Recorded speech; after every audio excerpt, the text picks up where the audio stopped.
Astro Bot is bundled free with PlayStation 5. Watch my deep dive review to discover why new PS5 owners should play this charming, wonderful, magical game first.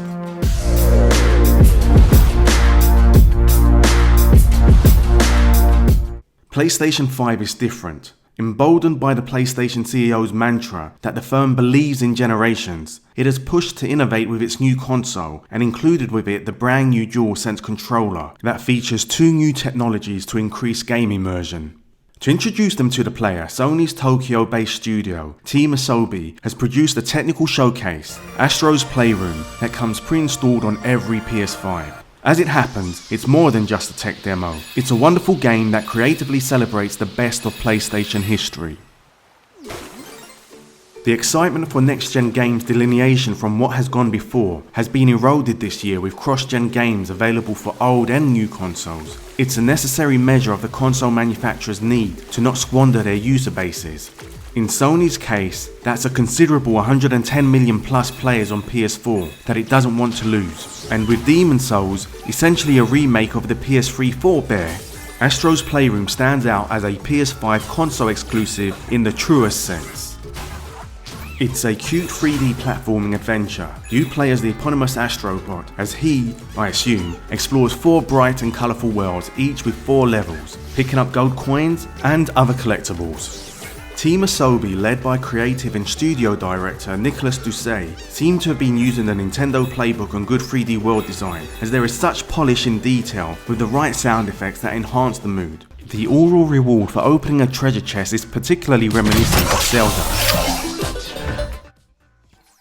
Astro Bot can run, punch, and use his jetpack to make higher jumps, and he can tackle enemies and assortment of grouchy creatures in innovative ways. And the graphics are all beautifully realised in 4K 60 FPS, so the aesthetic looks great and feels responsive. The new PS5 controller has haptic feedback, which gives advanced levels of vibration around different parts of the controller, which can vary in intensity. This means different environments you explore can feel different. Walking on wooden floorboards feels different in your hands than when walking on ice. On one level, when you have an umbrella to cover you from the rain, you feel the gentle pitter-patter of raindrops above. Then when it turns to hailstones, it feels harder. If you're immersed in the game, you might not notice what's happening in your hands, but it's because the effect draws you into the game that you feel you are there. You really have to try it for yourself. Sound coming out of the speaker further enhances the effect. So far, so good, but what makes the game stand out is how it encourages the player to use the DualSense. Every world has a unique mechanic that fits in with the game and emphasizes the deep design coordination between Team Asobi and the PS5 hardware team. The adaptive triggers are used with a bouncing robotic frog suit. By using just the right amount of pressure, you can fire it to the platform you're aiming for. Use too much and you'll overshoot, and if you use too little and you misfire, you won't make the jump. Or when wearing a monkey suit and you go rock climbing, you must keep the triggers pressed to hold on to ledges, but can feel the tension to let go. Some ledges require a soft grip or they disappear, leaving you falling. Likewise, you can feel the increasing pressure of a bowstring, and this can perhaps nudge you to the perfect shooting point. When you climb into an oversized baseball, you use the touchpad to navigate the narrow paths, making sure to steer away from ledges, or use motion controls to steer the hang glider. Or blowing into the microphone to turn a windmill, which didn't seem to work properly for me at all locations, but luckily you can turn the mic off to override this. It is fair to ask if these controls are a gimmick. Well, Nintendo Wii's remote worked brilliantly with motion control game Wii Sports, but its unique design then demanded all games on the Wii be played with some kind of motion control, even if they didn't fit. What the DualSense does is enhances play through a standard controller. So the answer is no, it's not a gimmick, because the haptics, the adaptive triggers and all the rest make a regular game feel and play better.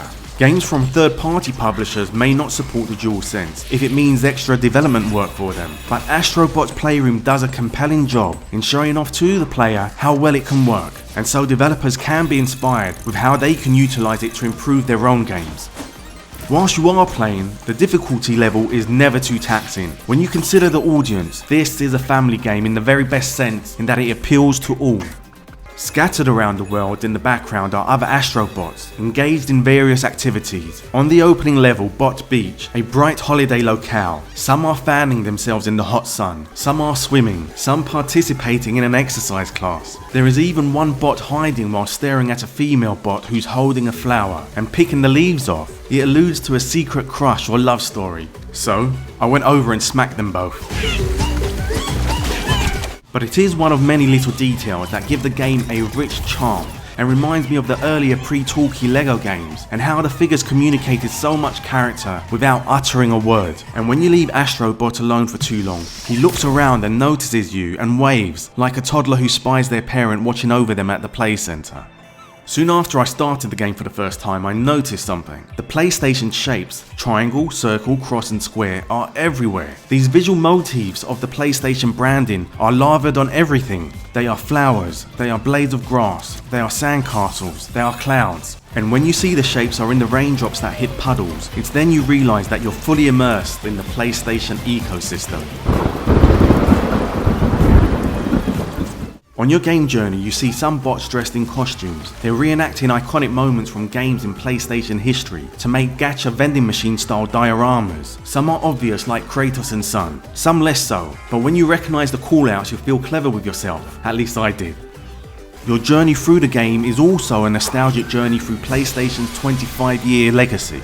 You must find hidden artefacts, which are historical pieces of PlayStation hardware, such as the DualShock 3 wireless controller. As you accrue them, they are placed in PlayStation Labo, a huge chamber, effectively a PlayStation museum. Piece by piece, success in building the museum is like a mini drug, radicalizing you further into the PlayStation story. It's a joy to find these items, which are photoreal 3D replicas, which you can examine closely. Some more popular items you will know and have spent time with, but perhaps there are some you weren't aware of. If you have a history with PlayStation gaming, you will feel more nostalgic than a person new to the platform. It's celebrating PlayStation history, but not treating it with a Disney-like po-faced reverence that the House of Mouse has when discussing its older characters. This game knows it's entertainment, and not a cure for serious illness. It avoids veering off in self-indulgence by its self-deprecating sense of humour, joking about each of the artefacts.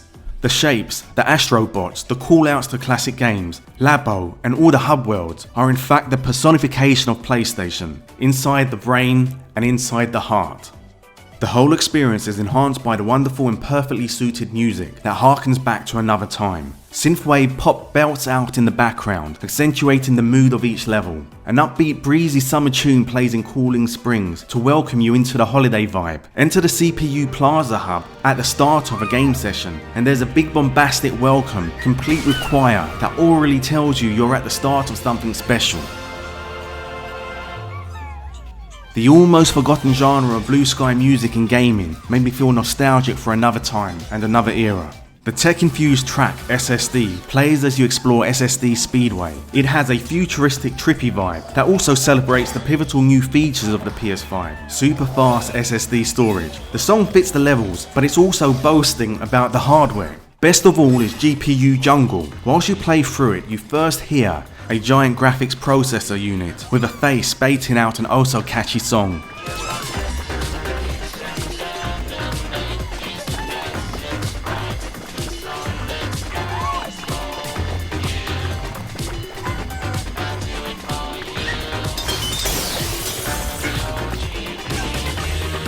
I do it for you, I'm your GPU.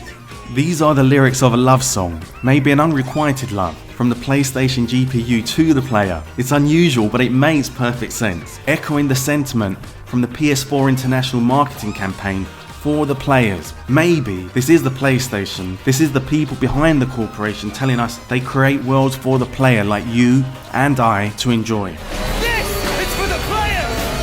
Come to the end of the level and it ends on a high literally and emotionally, with the music and game work in tandem to give you a little burst of euphoria. If you haven't got a soul, you may not enjoy the music as much as I did, in which case you may find it repetitive as a track plays throughout. For me, it was wonderful. It made sense to learn that the game's composer is Kenneth Young, co-writer of the fabulous song The Gardens from the first Little Big Planet. Surely he harnessed the power of the PS2's emotion engine for his songwriting.